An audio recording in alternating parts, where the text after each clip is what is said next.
বৈষম্য বিরোধী ছাত্র আন্দোলন ও জাতীয় নাগরিক কমিটি বহাল রেখেই তাদের নেতৃত্বে আত্মপ্রকাশ করতে যাচ্ছে নতুন রাজনৈতিক দল।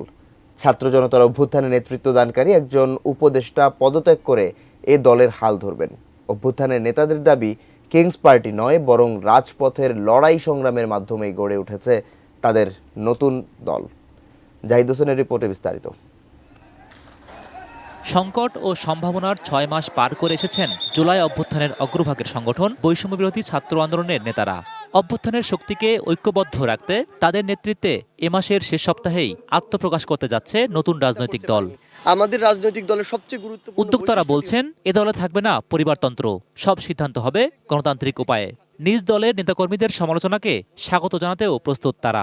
এখানে ওই গণতান্ত্রিক চর্চাটি থাকবে যে এখান থেকে চাইলে যে কেউ একজন রুট পর্যায় থেকে উঠে এসে নেতৃত্বের জায়গায় আসতে পারবে। ব্রেকফাস্ট, টিফিন কিংবা স্ন্যাক টাইমে মজাদার আয়োজন মানে অল টাইম ব্রেড।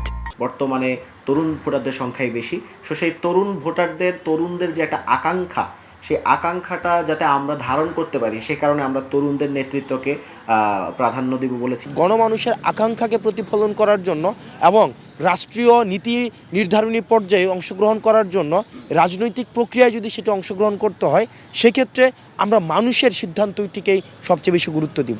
শুরুতে আহ্বায়ক কমিটির মাধ্যমে চলবে দলের কার্যক্রম। এটি মূলত আমাদের একটা ইন্ডিপেন্ডেন্ট একটা উদ্যোগ। এখন এর মধ্যে থেকে যদি কেউ আসতে চাবেন কিনা, জনতার পক্ষ থেকে এক ধরনের একটা চাপ আছে। জনতা চায় যে অভ্যুত্থানে যারা নেতৃত্ব দিয়েছে তারা আমাদের এখানে সামনে এসে রাজনৈতিক দলের হাল ধরুক। অন্তর্বর্তীকালীন সরকার আমাদের প্রতিনিধি আছে, কোনো প্রতিনিধি যদি আমাদের রাজনৈতিক দলে আসতে চায় তাহলে অবশ্যই তাকে ওই পদটি ছেড়ে আসতে হবে। সমাজের উপেক্ষিত জনগোষ্ঠীর মুখপাত্র হিসেবে ভূমিকা পালনের মাধ্যমে জনসাধারণের আস্থা অর্জনের ভাবনা তাদের।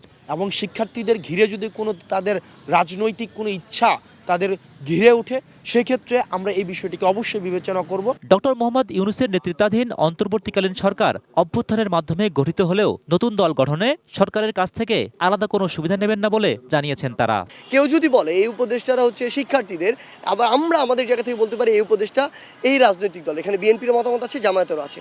সো আলটিমেটলি এটা কখনোই যৌক্তিক নয় যে কোনো একটা নির্দিষ্ট রাজনৈতিক দল যেটা হতে যাচ্ছে সেখানে শুধু তারাই মাত্র সরকারের সুবিধা পেলে সবাই পাচ্ছে, না পেলে কেউই পাচ্ছে না।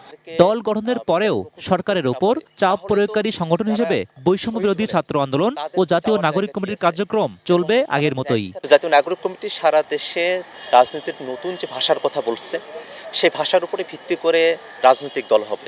Zahid Hossain, ATN news, Dhaka.